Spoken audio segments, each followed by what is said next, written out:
प्रभु के नाम की स्तुति प्रशंसा हो। एक और बार निर्गमन की किताब के ओर हम अपना ध्यान को आकर्षित करें। கர்த்தருடைய நாமத்துக்கு மகிமை உண்டாவதாக. இன்னொரு முறை யாத்ராமத்தின் புத்தகத்துக்கு நேராக நம்முடைய கவனத்தை திருப்பலாம். कल हम 15वां अध्याय को अध्ययन कर रहे थे। நேற்றைய தினத்தில் நாம் 15ஆம் அதிகாரத்தை தியானித்து வந்தோம். कई बातों के लिए अपने को अर्पण किए थे। अनेक காரியங்களுக்காக நம்மை ஒப்பு கொடுத்தோம். इजरायलियों का जीवन हमारा आत्मिक जीवन के तुलना में कई बातों को सिखाने के लिए लिखा गया है। அங்கே இஸ்ரவேலருடைய வாழ்க்கையானது நம்முடைய வாழ்க்கையை ஒப்பிட்டு அங்கே பார்க்கக்கூடிய அளவிலே கற்றுக்கொள்ளக்கூடிய அளவிலே எழுதப்பட்டிருக்கிறது. बार परमेश्वर के महत्वपूर्ण हाथ को देखने के बावजूद भी திரும்ப திரும்ப தேவனுடைய மகத்துவமான கரத்தை கண்ட பின்பும் கூட उनके जीवन में कई प्रकार की त्रुटियां पाई जाती थी। அவர்களுடைய வாழ்க்கையிலே अनेक விதமான குறைபாடுகள் காணப்பட்டன. परमेश्वर ने उनको जबरदस्ती के साथ मिस्र देश में से ले आया। தேவன் தன்னுடைய வலுவான கரத்தினாலே எகிப்து தேசத்திலிருந்து அவர்களை அழைத்து வந்தார். कई अद्भुत काम को दिखाया। अनेक अद्भुत அடையாளங்களை காண்பித்தார். मनुष्य के विचार से बहुत दूर की बातों को परमेश्वर ने दिखा के उनको ले आया कि मैं आपका परमेश्वर हूं। மனிதனுடைய எண்ணத்தின்படி தூரமா இருக்கிற காரியங்கள் எல்லாம் ஆண்டவர் காண்பித்து நான் உங்களுடைய தேவன் என்று சொல்லி நிரூபித்து ஆண்டவர் அழைத்து வந்தார்.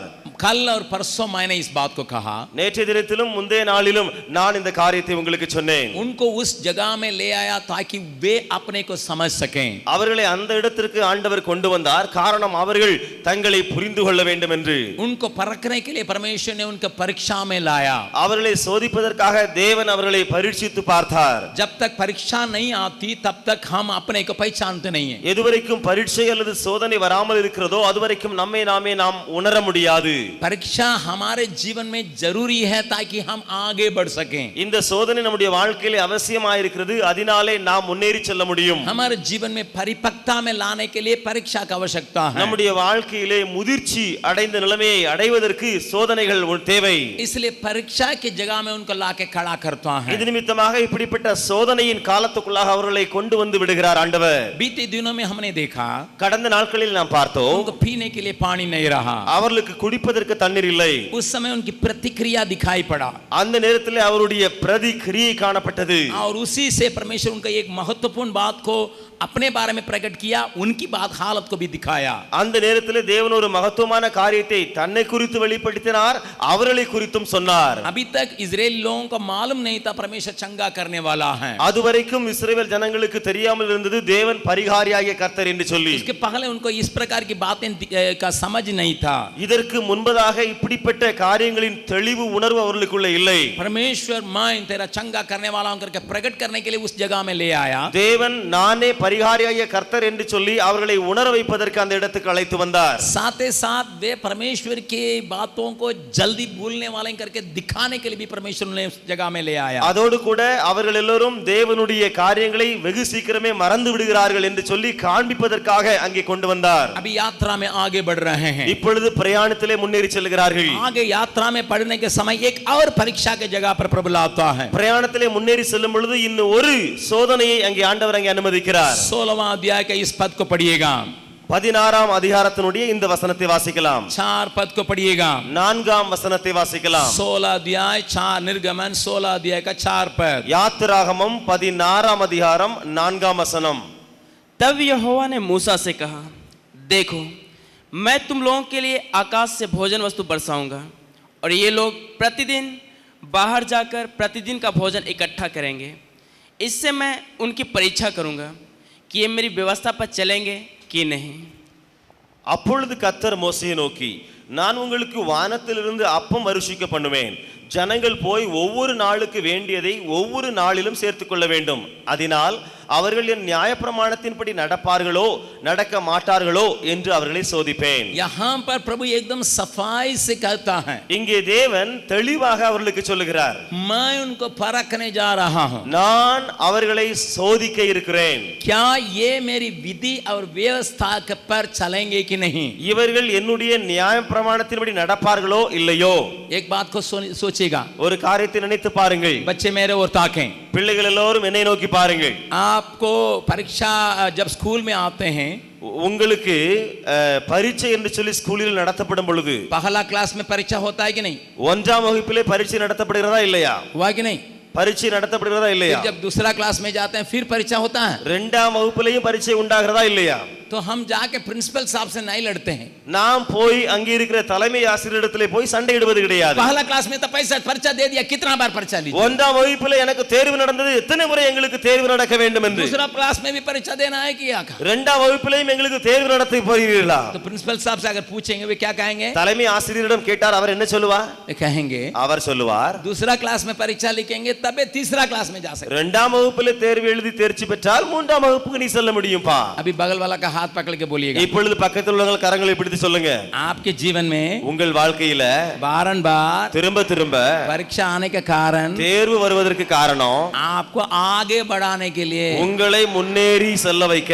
इस बात को हम भूलना नहीं है। இந்த காரியத்தை ஒருபோது மறந்து போக வேண்டாம். प्रभु के नाम की स्तुति प्रशंसा होवे। தேவ நாமத்துக்கு மகிமை உண்டாகட்டும். इस सुबह के समय परमेश्वर हमसे बर्ताव करने पाए। இந்த காலையில தேவன் நம்மோடு இடைப்படுவாராக. अभी ये परमेश्वर ने उनको पानी के पास उनको परखा, இப்பொழுதுதான் ஆண்டவர் தண்ணீரை வைத்து அவர்களை சோதித்தார். लेकिन अभी उनके जीवन में अभी खाने के संबंध में, भोजन के संबंध में उनको एक परख के जगह पर चले आए हैं। இப்பொழுது போஜனத்தின் நிமித்தமாக சாப்பாடு விஷயத்திலே அவர்களுக்கு ஒரு சோதனை வருகிறது. क्यों यहाँ पर इतना दिन के बाद हो रहा है? ஏன் இப்படி இவ்வளவு நாட்களுக்கு பின்பு இந்த சோதனை உண்டாகிறது? अभी पहला पद को पढ़िएगा। இப்பொழுது அந்த அதிகாரத்தினுடைய 1ஆம் வசனத்தை வாசியுங்கள். फिर एलिम से कूच करके इजराइलों की सारी मंडली, एलीम नाम करके एक जगह में थे, उनको पानी और खजूर मिलता था, जैसा मैंने कल कहा। நேற்றைய தினத்தில் எப்படி சொன்னேனோ, அவர்கள் ஏலிம் என்று சொல்லி ஒரு இடத்தில் இருந்தார்கள், அங்கே தண்ணீரும் பேரீச்சம் பழங்களும் அவர்களுக்கு கிடைத்தன. वहां से तृप्त होकर अभी निकल रहे हैं। இப்பொழுது அங்கே திருப்தி அடைந்து அவர்கள் புறப்படுகிறார்கள். पढ़िएगा। வாசியுங்கள். मिस्र देश से निकलने के बाद दूसरे महीने के 15वें दिन को सीन नामक जंगल में जो एलिम और सीने पर्वत के बीच में है आप पहुंची। अभी वहां पर तीसरा पद को पढ़िएगा। क्या वो कुड़कुड़ा रहे हैं? அவர்கள் என்ன செய்கிறார்கள், முறுமுறுக்கிறார்களா என்று சொல்லி 3ஆம் வசனத்தில் இப்பொழுது பாருங்கள். इजरायली उनसे कहने लगे, जब हम मिस्र देश में मांस की हड्डियों के पास बैठकर मनमाना भोजन करते थे, तब यदि हम यहोवा के हाथ से मार डाले भी जाते तो उत्तम वही था, पर तुम हमको इस जंगल में इसलिए निकाल ले आए हो कि सारे समाज को भूखे मार डालो। நாங்கள் இறைச்சி பாத்திரங்கள் அண்டையில் உட்கார்ந்து அப்பத்தை திருப்தியாக சாப்பிட்ட எகிப்து தேசத்திலே கர்த்தரின் கையால் செத்து போனோமானால் தாவிலை, இந்த கூட்டம் முழுவதையும் பட்டினியினால் கொல்லும்படி நீங்கள் எங்களை புறப்பட பண்ணி இந்த வனாந்தரத்தில் அழைத்து வந்தீர்களே என்று அவர்களிடத்தில் சொன்னார்கள். एक बात को यहाँ पर हम अच्छी तरह से देखते हैं। ஒரு காரியத்தை இங்கே மிக தெளிவாக பார்க்கிறோம். घर छोड़ के 2 महीना 15 दिन हो गया। வீட்டை விட்டு விட்டு 2 மாதங்கள் 15 நாட்கள் முடிந்து விட்டன. ध्यान से इस बात को सुनिएगा। கொஞ்சம் கவனித்து நன்றாய் கேளுங்கள். 2.5 महीना तक जो कुछ वहां से लाए थे उसको खा के तृप्त हो रहे थे। 2 மாதங்கள் வரைக்கும் எவைகளெல்லாம் அந்த வீட்டிலிருந்து கொண்டு வந்தார்களோ எல்லாவற்றையும் சாப்பிட்டு இப்பொழுது தீர்ந்தாயிற்று. क्योंकि मिस्र देश को छोड़ के वे लोग जब चले आए थे, ஏனென்றால் எகிப்தை விட்டு அவர்கள் வந்தபோது जितनी भोजन वस्तुओं को वे ला सकते थे लाते थे। எவ்வளவு போஜன பதார்த்தங்களை அவரால் கொண்டு செல்ல முடியுமோ அவ்வளவே அவர்கள் கொண்டு வந்தார்கள். मैं आपको यह बतलाने के लिए चाहता हूं, अरब देश में रहने वालों का खाना, நான் உங்களுக்கு இதை சொல்ல விரும்புகிறேன், அரபு தேசத்திலே வாழுகிறவர்களுடைய சாப்பாடு விஷயம் இருக்கிறதே, और हमारे समान रोटी चावल दाल इस प्रकार की बात नहीं होती है। நம்மை போல இப்படி நாம் ரொட்டி சாப்பிடுகிறோம், நாம் சோறு சாப்பிடுகிறோம், காய்கறி சாப்பிடுகிறோம், அப்படி அங்கே கிடையாது. तमिल लोगों का हालत यही है कि जब तक उसको थोड़ा सा चावल नहीं मिलेगा उसका पेट कितना भी भोजन दीजिएगा भरेगा नहीं। தமிழர்களுடைய நிலைமை இப்படி ஆகி இருக்கிறது. அவருடைய வயிற்றிலே கொஞ்சம் சோறு கிடைக்காத வரைக்கும் எவ்வளவு மற்ற ஆகாரங்களை போட்டு பாருங்கள், அவர்களுக்கு திருப்தியே ஆயிருக்காது. அவர்களுக்கு चपाती खिलाइए, पराठा खिलाइए, खुद रोटी खिलाइए, कुछ भी खाइएगा, लेकिन बोलेगा थोड़ा सा भात दे दीजिएगा, तब मन भरता है, पेट भरता है। தமிழர்கள் சொல்லுவார்கள், எவ்வளவுதான் சப்பாத்தி கொடுத்து பாருங்கள், பரோட்டா கொடுத்து பாருங்கள், அல்லது கொத்துக்கறி ஏதாவது கொடுத்து பாருங்கள், அவர்கள் சொல்லுவார்கள் கொஞ்சம் சோறு போடுங்களா, அப்பதான் எனக்கு வயிறு நல்லா திருப்தியாகும் சொல்லுவாங்க. हम लोगों को जो है ना कि पका के खाने, बैठ के खाने में जो मजा आता है, खड़ा होके रोटी खाने के या पहले पाना हुआ खाना खाने के लिए मन नहीं लगता है। அதாவது இப்படி முதலாவது செய்த அந்த சாப்பாட்டையோ அல்லது ரொட்டி சாப்பாடுகிற அந்த சாப்பாட்டையோ அதை சாப்பிடுவதற்கு மனது இருக்காது அவர்களுக்கு. लेकिन मध्य अरब कंट्रीज में और यहूदियों के बीच में, मिस्रियों के बीच में आप जाइएगा, ஆனால் மத்திய அரபு தேசங்களிலே அல்லது அங்கே இருக்கிற எகிப்து தேசங்களிலே நீங்கள் போய் சென்று பார்த்தால் अभी भी ये बात दिखाई पड़ती है जैसा हमारा मारवाड़ी लोग यात्रा करते हैं। எப்படி நம்முடைய மார்வாடி ஜனங்கள் பிரயாணம் பண்ணுகிறார்களோ அந்த காரியம் அங்கே இப்பொழுதும் காணப்படுகிறது. मारवाड़ी लोगों की खाना देखें आप, நீங்கள் மார்வாடி ஜனத்தினுடைய சாப்பாடை பார்த்திருக்கிறீர்களா? पप्पड़ रखेगा, खब्बे का पका हुआ पप्पड़ रखेगा, எப்பொழுதோ தயாரிக்கப்பட்ட அப்பளம் வைத்திருப்பார்கள்.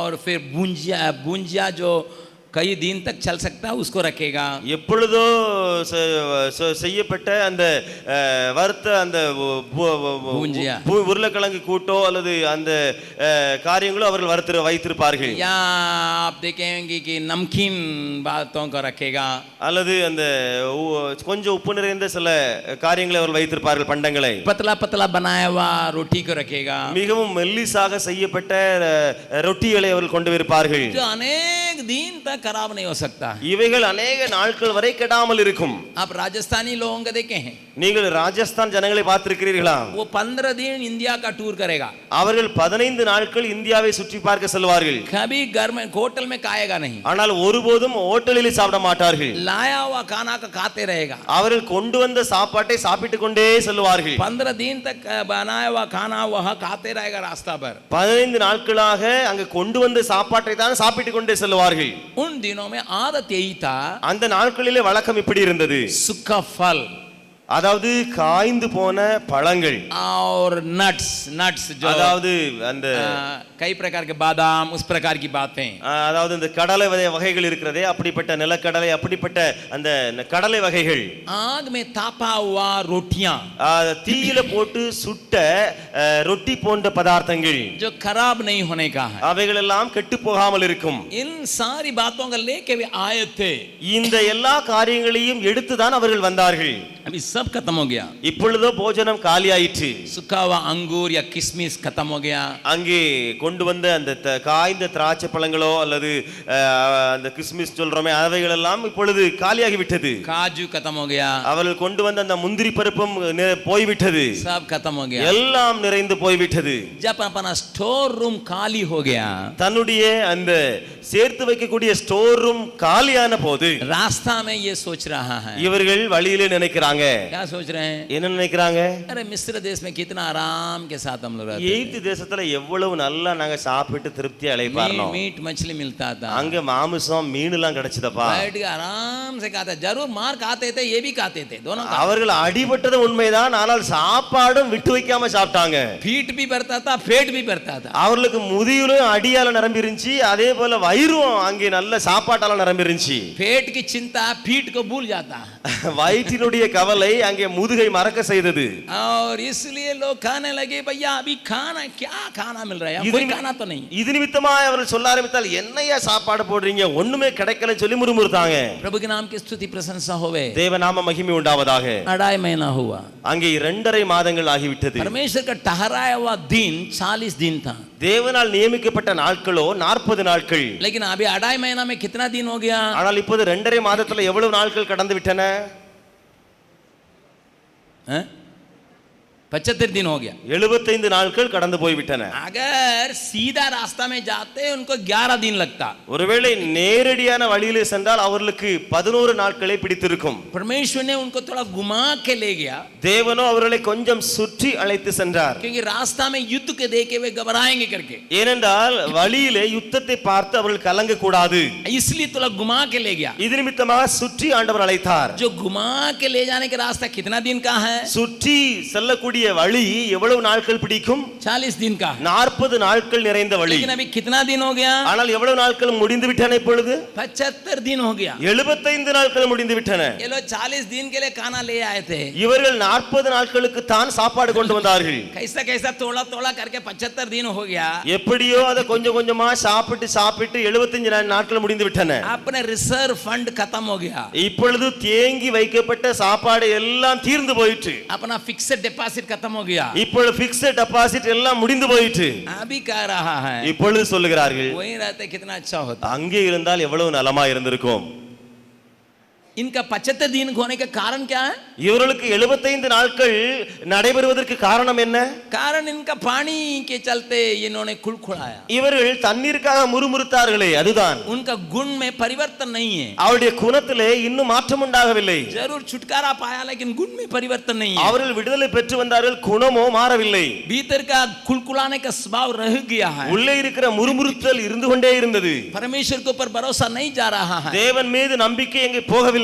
सुनिए, கேளுங்கள். जब तक आप परमेश्वर के ऊपर पूरी तरह से निर्भर होने के लिए नहीं सीखेंगे, எதுவரைக்கும் நீங்கள் முழுவதும் தேவனை சார்ந்து வாழ நீங்கள் கற்றுக்கொள்ளவில்லையோ, तब तक जहां पर आपको पहुंचना है पहुंच नहीं सकेंगे। ஏது அதுவரைக்கும் நீங்கள் எங்கே போய் சேர வேண்டுமோ அங்கே போய் சேர மாட்டீர்கள். क्योंकि परमेश्वर न केवल आपको देने के लिए विचार रखा है, ஏனென்றால் ஆண்டவர் வெறுமனே உங்களுக்கு கொடுப்பதற்கு மாத்திரம் எண்ணம் உடையவர் அல்ல, परंतु आपके बारे में ज्यादा विचार रखा है। உங்களை குறித்து அதிகமான எண்ணம் வைத்திருக்கிறார். आपको परिवर्तित करना ही परमेश्वर का महान कार्य है। உங்களை முழுவதும் மாற்றி போட வேண்டுமே தேவனுடைய மகா பெரிய கிரியை. परमेश्वर केवल आपको आशीषों देने के लिए तैयार नहीं करने के लिए जा रहा है। தேவன் உங்களை வெறுமனே ஆசீர்வாதம் கொடுக்க வேண்டும் என்று சொல்லி ஆயத்தம் பண்ண சொல்லவில்லை. दूध और मधु बहने के देश में पहुंचाना काफी है करके नहीं सोचता है। ஆண்டவர் வெறுமனே பாலும் தேனும் ஓடுகிற தேசத்தில் இவர்களை கொண்டு போய் சேர்ப்போம் என்று மாத்திரம் எண்ணம் கொள்ளவில்லை. परंतु परमेश्वर चाहता आप तैयार किया हुआ बर्तन हो जाए। ஆனால் ஆண்டவர் என்ன விரும்புகிறார்? நீங்கள் ஆயத்தம் படுத்தப்பட்ட ஒரு பாத்திரமாக வேண்டும். that is very very important. वो बहुत ही महत्वपूर्ण बात है. परमेश्वर ने देखा, தேவன் பார்த்தார், ठोक के देखा, அங்கே தொட்டு பார்த்தார், அடித்து பார்த்தார். ये तो तैयार नहीं है, இவர்கள் ஆயத்தமாக இல்லை. थोड़ा और ले चलो, இன்னும் இவர்களை அழைத்து थोड़ा செல், और तैयार करो। இன்னும் இவர்களை ஆயத்தப்படுத்துவோம். जरूर 40 दिन में ये पहुंच सकते थे, இவர்கள் 40 நாளிலே போய் சென்றடைய வேண்டியிருந்தது. लेकिन इनके पानी के साथ टकराव करने, पानी की जगह पर टकराव करने के चलते 75 दिन हो गया। ஆனால் தண்ணீரோடு போராட்டம் பண்ணினதினாலே இப்பொழுது 75 நாட்கள் ஆகிவிட்டது. अभी भी टूटा नहीं है। இப்பொழுதும் அங்கே அது உடையவில்லை. यहां तक आता मिस्र में मरता कितना अच्छा होता। இதுவரைக்கும் அவர்கள் வந்து சொல்லுகிறார்கள், ஈத்திலே இருந்தால் எவ்வளவு நலமாயிருக்கும். क्या आपके जीवन में बातों का विलंब हो रहा है? உங்களுடைய வாழ்க்கையில காரியங்கள் தாமதிக்கின்றனவைகளா? इसका मतलब आप तैयार नहीं है। இது நிமித்தம் நீங்கள் இது காரணம் நீங்கள் ஆயத்தப்படுத்தப்படவில்லை. बगल वाला का हाथ पकड़ के बोलिएगा, பக்கத்துல உள்ள கரங்களை பிடித்து சொல்லுங்க, आपके जीवन में உங்களுடைய வாழ்க்கையில बातों की காரியங்களுக்கு विलंब हो रहा है क्या? தாமதம் உண்டாகிறதா? इसका मतलब அதனுடைய காரணம் आप तैयार नहीं हुए, நீங்கள் ஆயத்தமாக இல்லை. आप अपने दुनिया में हैं, நீங்க உங்க உலகத்திலேயே சொந்த உலகத்திலே சுற்றிட்டு இருக்கீங்க. आप तैयार नहीं है। நீங்க ஆயத்தமாக இல்ல. सोच रहे मिस्र में रह जाता ठीक था, நினைக்கிறீங்க எகிப்திலே இருந்தா நல்லா இருந்திருக்குமே. वहाँ एकदम पूरा बड़ा बड़ा बर्तनों के सामने बैठ के मजा से खाते, அங்கே பெரிய பெரிய பாத்திரங்களுக்கு முன்பதாக உட்கார்ந்து கொண்டு நல்லா சந்தோஷப்பட்டு சாப்பிட்டு இருப்பேனே. तुरंत उनके विचार मूसा और आरोन के विरोध भी चला जा रहा है। உடனடியாக அவர்களுடைய எண்ணத்தை பாருங்க, மோசேயின் மீதும் ஆரோன் மீதும் செல்லுகிறது. इन्हीं लोगों के चलते हम लोग बर्बाद हुए। இந்த ரெண்டு பேர்னால தான் நாங்க இப்படி கெட்டுக்கிட்டு இருக்கோம். इन्हीं लोगों ने कहा परमेश्वर ऐसा है वैसा है, फलाना है टकाना है, वहाँ ये है वो है, सब कहा। இந்த ரெண்டு பேரும் தான் சொன்னாங்க தேவன் அப்படிப்பட்டவர், அவர் அப்படி செய்வார் என்று சொல்லி. प्रभु के नाम की स्तुति प्रशंसा होवे। தேவ நாமத்துக்கு மகிமை உண்டாவதாக. Why we get irritated with people? हम इस प्रकार क्यों लोगों के चलते चंचलता में पड़ते हैं? हम तो जरूर गीत गाएं कि खरीदा तूने अपने रक्त से, काम में आऊं तेरे लिए। நாம் பாடல் நன்றாக பாடுகிறோம், ஆண்டவரே உம்முடைய இரத்தத்தினால என்னை விலை கிரயம் கொடுத்து வாங்கி விட்டீர், நான் உமக்காக பயன்படட்டும் என்று சொல்லி. ये तो गीत में अच्छा लगता है, இது பாடும் பொழுது பாடல் நல்லா இருக்கிறது. அல்லேலூயா அல்லேலூயா गाने में अच्छा लगता है, நல்ல கைகளை இங்கேயும் அங்கேயும் தட்டி அல்லேலூயா அல்லேலூயான்னு சொல்லுவது நலமா இருக்கிறது. लेकिन परेशानी आने के बाद क्या कहते हैं? ஆனால் கொஞ்சம் கஷ்டம் வரும்பொழுது என்ன சொல்லுகிறோம்?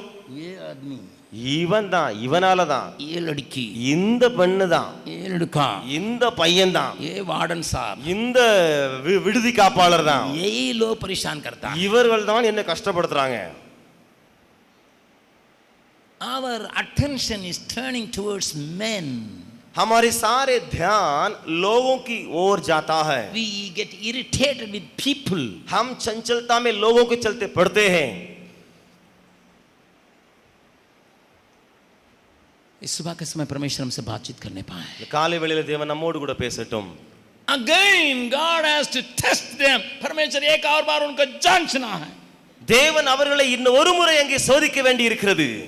लेकिन परमेश्वर का जांचने का तरीका कुछ बहुत अजीब है। ஆனால் தேவன் சோதிக்கிறாரே அந்த முறை ஒரு வித்தியாசமான முறை. मेरी बात को थोड़ा ध्यान से सुनिएगा। அது ஒரு விசித்திரமானது. என்னுடைய காரியங்களை கேளுங்கள். इसलिए मैंने चौथा पद को पढ़ा। இது நிமித்தமாக நான் 4ஆம் வசனத்தை வாசிக்க செய்தேன். इसलिए मैं उस चौथा पद पे आपको ध्यान को आकर्षित करने के लिए चाहता हूँ। இது நிமித்தமாக அந்த 4ஆம் வசனத்திலே உங்கள் கவனத்தை திருப்ப விரும்புகிறேன். एक और बार और 4 पद को पढ़िएगा। இன்னொரு முறை அந்த அதிகாரத்தின் 4ஆம் வசனத்தை வாசியுங்கள்.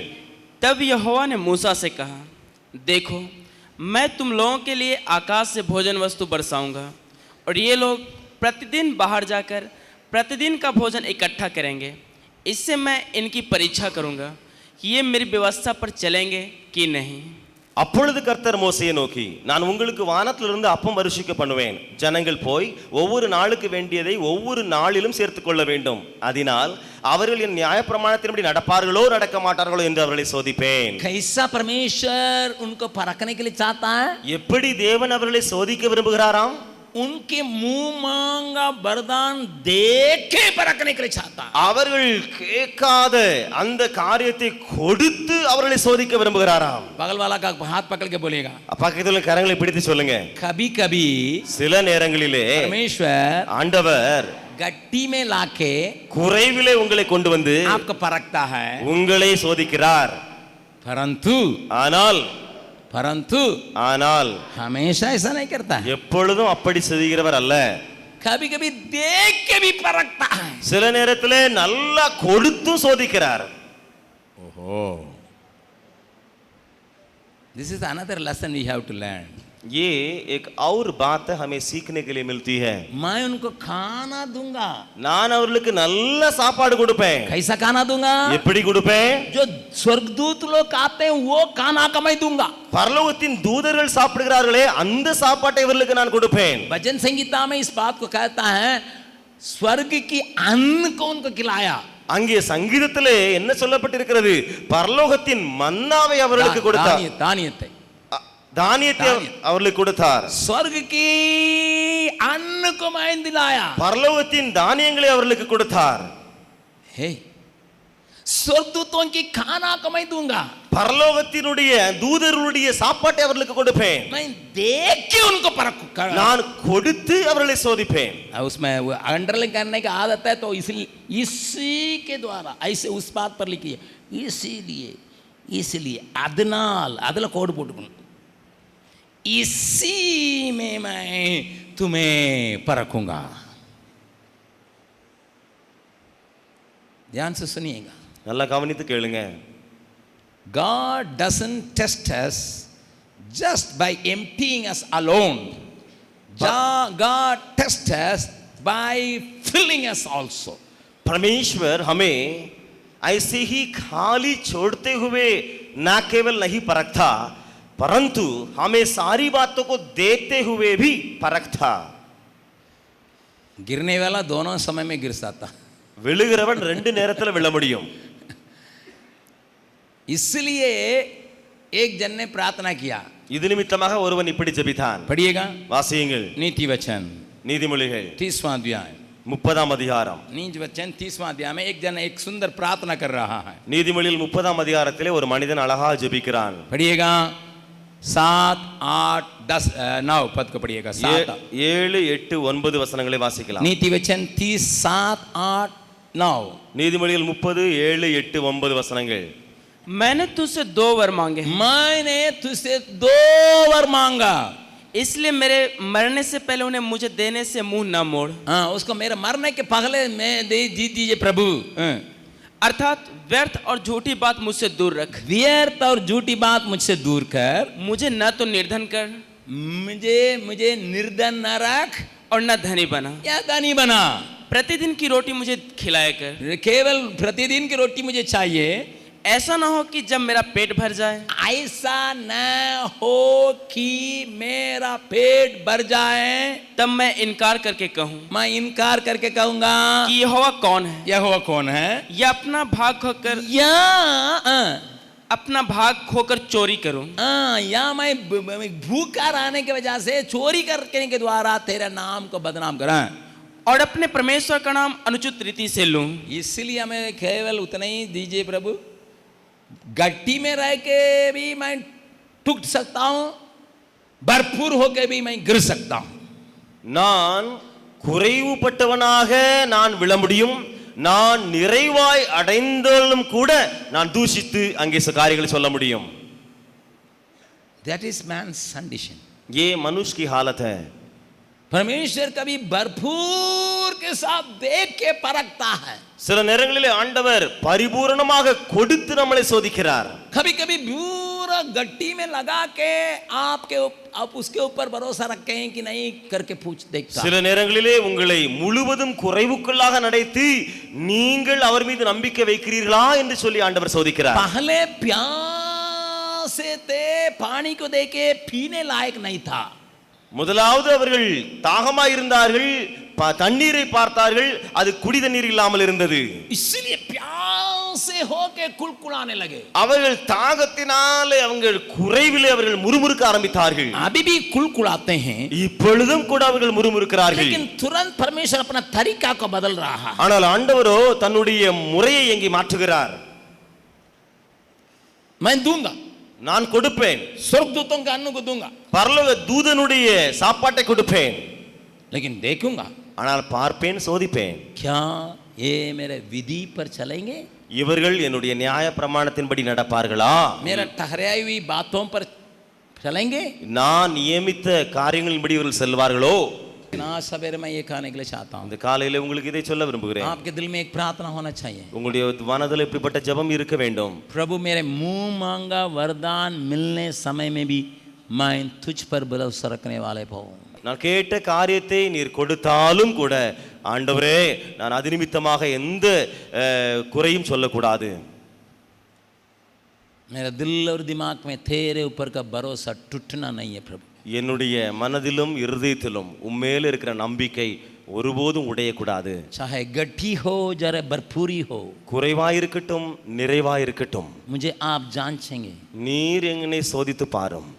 पौलुस क्या कहता है, பவுல் என்ன சொல்லுகிறான், मैं घटना भी जानता हूँ बढ़ना भी जानता हूँ. நான் எனக்கு குறைவிடவும் தெரியும், நிறைவாய் வாழவும் தெரியும். दोनों जगह में मैं एक ही हूँ. ரெண்டு இடத்திலும் நான் நானாக சரியாகத்தான் இருக்கிறேன். मुझे पेड़ के तले सुलाइएगा ठीक हूँ, நான் மரத்தின் கீழே என்னை தூங்க விடுங்கள், நான் சரியாகத்தான் இருப்பேன். या इतना बड़ा गद्दा में सुलाइएगा तो भी मैं ठीक हूँ. இவ்வளவு பெரிய மெத்தை படுக்கையை போட்டு என்னை தூங்க விடுங்கள், நானும் அப்படித்தான் ஒரே ஆளாதான் मुझे இருப்பேன். चट्टान पर लेटना पड़े तो भी मैं उतना ही हूँ. கண்மலையிலே எனக்கு படுக்க வேண்டி இருக்கிறதா, நான் அப்படித்தான் இருப்பேன். तकिया नहीं है, हाथ को ही तकिया बना के सोना पड़ रहा, कोई बात नहीं. தலையணை இல்லை, கையே தலையணை இருக்கிறது, பரவாயில்லை.